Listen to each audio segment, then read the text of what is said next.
Navi Mumbai महापेमधील केमट्रॉन science laboratories कंपनीच्या कामगारांचे उपोषण। महापे MIDC मधील केमट्रॉन सायन्स लॅबोरेटरीज कंपनीतील कायमस्वरूपी असणाऱ्या 17 कामगार उपोषणाला बसले आहेत।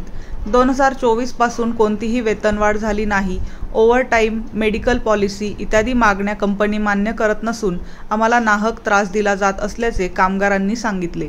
तर विविध मागण्यांसाठी भारतीय कामगार सेनेकडून हे आंदोलन करण्यात आले आहे।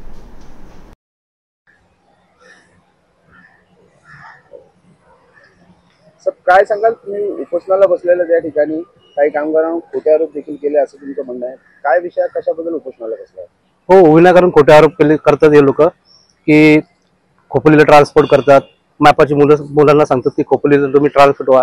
आम्हाला जवळजवळ 15 वर्ष झाले, पगारात 300-400 रुपये वाढ करतात आमची। बोनस पण पूर्ण पगार देत नाहीयेत, आणि ओटी पण पगारानुसार देत नाहीये। कोणत्या प्रकारचे गेलेले, कशा प्रकारचे? खोपोलीला जायला सांगितलं की आम्ही सांगितलं आम्हाला जमणार नाही ट्रॅव्हलिंग करायला, हे खोटे आरोप लावतात। तुम्हाला जायलाच लागेल काय पण करून, असे आरोप करतात। नोटीस काढतात, डायरेक्ट निलंबित करतात, न रिझाईन देतात। मागण्या काय?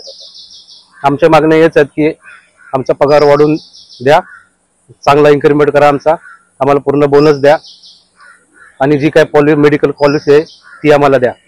डीए देत नाही, डेली भत्ता पगारात देत नाहीये, की जे गेले किती वर्ष झाले आम्हाला डीए मिळत नाहीये, मेडिक्लेम नाहीये।